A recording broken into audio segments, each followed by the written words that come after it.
Hello लोगोफोर दिनै मोनसे गोदान भिडिअ नोंथांमोनखौ जोबोर बरायनाय थाबाय। रायजोआव गोबां आसनिनि गेजेरजों गोबां सुबुङानो सरकारनि रां मोनफुंनो हादों। दुखुथिया नखरनो अरुणोदय आसनिनि गेजेरजों दानफायाव होनाय जादों 830 रां। डक्टर बानिकान्त काकति आसनिनि गेजेरजों फरायसुलि बिथांमोननो होनाय जादों स्कुटि। सेल्फ हेल्प ग्रुप थानायफोरनो स्वयं आसनिनि गेजेरजों होनाय जादों 50,000 रां।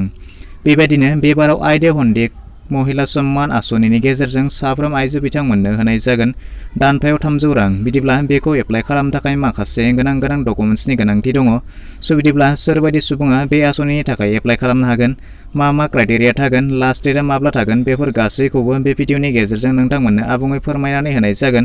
बिदिब्ला भिडिअखौ एसेबो स्किप खालामालासे जोबजासिमल' नायलांबाय थादो। नोंथाङा गावनि रावजों latest update, informative, educational, knowledgeable video मोननो थाखाय अन्नानै चेनेलखौ साबस्क्राइब खालामनानै लादो। भिडिअखौ नायनानै मोजां मोनोब्ला मोनसे लाइक खालामनानै होदो आरो जेसेबां हायो भिडिअखौ नोंथांनि लोगो लेवा बन्धु बाहागिफोरनो हाजासे शेयार खालामनानै हरदो जाहाथे बयबो बेफोरबायदि फायदाखौ गोरलैयैनो लानो हायो। बिदिब्ला रायजो सरकारनि जिथु आइडे हन्दिक महिला सम्मान आसनि अर्थात AHMSA अर्थात नोंथांमोना नुनो मोनदों बेवहाय। बिदिब्ला बे आसनिनि गेजेराव सोर सुबुङा अर्थात सोर आइजो बिथांमोना बे रांखौ मोननो हागोन होननानै बुङोब्ला बेवहाय फोरमायखानाय बायदिब्ला नोंथांमोना नुनो मोनदों अबिबाहिता अर्थात हाबा जायै आइजो बिथांमोना बे रांखौ मोननो हागोन। बेनिफ्राय बिबा बिसोर अर्थात हाबा जादोंमोन नाथाय बे हाबाया डाइभर्स जादोंमोन बिथांमोन बायदि अर्थात हाबा जाखांनानै जुदि न'खर गावस्रालायोब्ला बेबायदि आइजो बिथांमोना बेखौ एप्लाइ खालामनो हागोन। बेनिफ्राय अकलहरिया थका महिला अकलहर बा बे पेन्सन प्रदान बेबस्था अर्थात जायफोर बिथांमोना हाबा जायाखैमोन नाथाय हारसिङै जिउ खुंगासिनो दङ बिथांमोन बायदि सुबुङा अर्थात बिथांमोन बायदि आइजोआ बे आसनिखौ एप्लाइ खालामनो हागोन। रायजोनि गासै आइजोआनो अर्थात रायजोनि गासै सुबुङानो बे आसनिनि थाखाय एप्लाइ खालामनो हाया। बेवहाय सरकारनि नेम बायदियै माखासे बान्दो खाखानानै होनाय दङ। बे बान्दोनि सिङाव जायफोर आइजो बिथांमोना गोलैयो बिथांमोनाल'सो बे आसनिखौ एप्लाइ खालामनो हागोन। बेवहाय सरकारनि खाखानानै होनाय नेम बायदियै बेवहाय मा नेमखान्थि दङ होननानै बुङोब्ला नोंथांमोना नायदो। जयग'टार मापकाथि बेवहाय नोंथांमोना बेखौ एप्लाइ खालामनो थाखाय नोंथांनि बैसोआ खमैबो 35निफ्राय 60 बोसोरनि गेजेराव थानाय जानो नांगोन। अब्लासो नोंथांमोना बेखौ एप्लाइ खालामनो हागोन। फारसेथिंजाय नोंथाङा बेखौ एप्लाइ खालामनो थाखाय नोंथाङा जायखिजाया सरकारियानो हक बा प्राइभेटानो हक नोंथांमोना जायखिजाया गुदजों बेवहाय नोंथांमोना नङाब्ला जायखिजाया जिखुनु पेन्सन मोननाय नङा अब्ला नोंथांमोना बेखौ एप्लाइ खालामनो हानाय नङा। बेनिफ्राय सरकारि पेन्सन बा कुनु सरकारि आसनिर अधीनाव पेन्सन पोवा हब नालागिब नोंथाङा जायखिजाया सरकारि पेन्सननिफ्राय गोजानाव थानाय जानांगोन अब्लासो नोंथांमोना बेखौ एप्लाइ खालामनो हागोन। बेनिफ्राय बोसोरकिया आय 50,000 तलत हब লাগিব नोंथांमोननि जिथु न'खरनि जिथु परियाल इनकाम अर्थात एनुवेल इनकाम बे एनुवेल इनकामा 50,000नि गाहायाव थानाय जानांगोन अब्लासो नोंथांमोना बेखौ एप्लाइ खालामनो हागोन। फारसेथिंजाय नोंथाङा बेखौ एप्लाइ खालामनो थाखाय नोंथाङा आसामनि थागिबि जानो नांगोन अब्लासो नोंथांमोना बेखौ गोरलैयैनो एप्लाइ खालामनो हागोन। दानिया बे आसनिखौ एप्लाइ खालामनो थाखाय नोंथांनि बेवहाय माखासे डकुमेन्ट्सनि गोनांथि दङ। बेवहाय सरकारनि होखानाय नेम बायदियै बेवहाय डकुमेन्ट्सफोरा मा नांगोन होननानै बुङोब्ला आं नोंथांमोननो बेवहाय फोरमायनानै होलांनि। बेवहाय नायदो नोंथांमोना गिबियावनो नोंथाङा जुदि एप्लाइ खालामगोनब्ला नोंथाङा नोंथांनि पासपर्ट साइज फट'ग्राफ बेवहाय फर्मजों लोगोसे सिथाबनो थाखाय नोंथाङा पासपर्ट साइज फट' नांगोन। बिनिफ्राय नोंथांनि मुङाव गांसे पासबुक अर्थात बेंक एकाउन्ट थानाय जानांगोन मानोना बे रांखौ बेंक एकाउन्टनि गेजेरजोंसो ट्रान्सफार खालामनानै हरनाय जागोन। फारसेथिंजाय नोंथांनि बैसोनि सिनायथि थानाय अर्थात डेट अफ बार्थ सार्टिफिकेट नङाब्ला नोंथाङा स्कुलनिफ्राय मोननाय जोनोमनि फोरमान नोंथाङा गांसे सार्टिफिकेट होफानो नांगोन।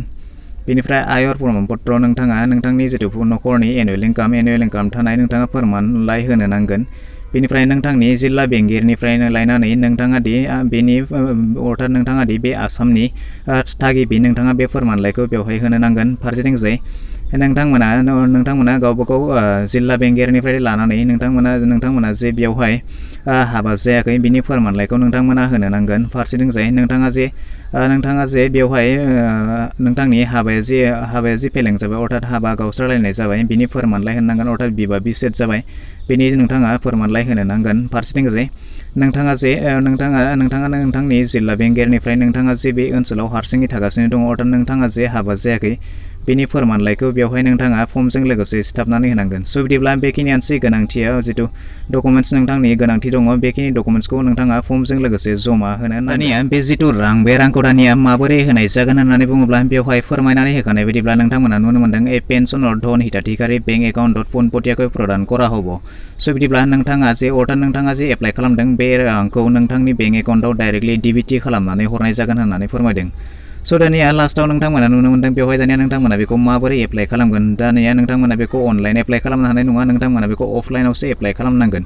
स' बेवहाय फोरमायनाय बायदिब्ला नोंथांमोना बेवहाय नोंथांमोननो फोरमायथिनानै होदों निज गाव पन्सायतआव नङाब्ला उन्नयन कन्ट्रल डेभेलपमेन्ट ब्लकआव नङाबा पौरसभा कार्यालय आदि आवेदन पत्र पूरण करिब লাগিব नोंथांनि ओनसोलाव थानाय जितु गाव पन्सायत नङाब्ला ब्लक डेभेलपमेन्ट ब्लक नङाबा पौरसभा नोंथांमोना बेयाव थांनानै बे फर्मखौ मोनगोन आरो नोंथांमोना बे फर्मखौ नोंथांमोना नायनानै फिलआप खालामनांगोन लोगोसे नोंथांमोना बै डकुमेन्ट्सखौ जमा होनो नांगोन स' बिदिब्ला दानिया नोंथांमोना खौरां लाहैदो नोंथांनि गाव पन्सायतआव नङाब्ला डेभेलपमेन्ट ब्लकआव बेबायदिनो नोंथांमोना फिलआप खालामनानै होब्लानो जाबाय दानिया बेवहाय फोरमायखानाय बायदिब्ला बेवहाय बेखौ एप्लाइ खालामनायनि लास्ट डेट थागोन बेवहाय नोंथांमोननो दिन्थिनानै होनि बेवहाय नोंथांमोननि थाखाय एप्लाइ खालामनायनि लास्ट डेट थागोन 18 जानुवारि 2021 स' नोंथांमोना 18 जानुवारिनि सिगां बे फर्मखौ नोंथांमोना नोंथांमोननि गाव पन्सायतआव नङाब्ला डेभेलपमेन्ट ब्लकआव थांनानै नोंथांमोना बे फर्मखौ फिलआप खालामनानै होब्लानो जाबाय नङाब्ला 18 जानुवारि बारनायनि उनाव नोंथांमोना बे आसनिखौ एप्लाइ खालामब्लाबो जानाय स' बिदिब्ला दिनैनि भिडिअ बेखिनियानोसै आसा खालाम नोंथाङा भिडिअखौ नायनानै गासैखौबो बुजिबाय जानांगौ जुदि माबाफोर डाउट थाबावबायब्ला नोंथां कमेन्ट सेक्सनाव थांनानै फोरमायहरनो हागोन भिडिअखौ नायनानै मोजां मोनबायब्ला मोनसे लाइक खालामदो गाज्रि मोनबायब्ला डिसलाइक खालामदो जुदि चेनेलाव गोदान नायगासिनो दंब्ला अन्नानै चेनेलखौ साबस्क्राइब खालामनानै लानोबो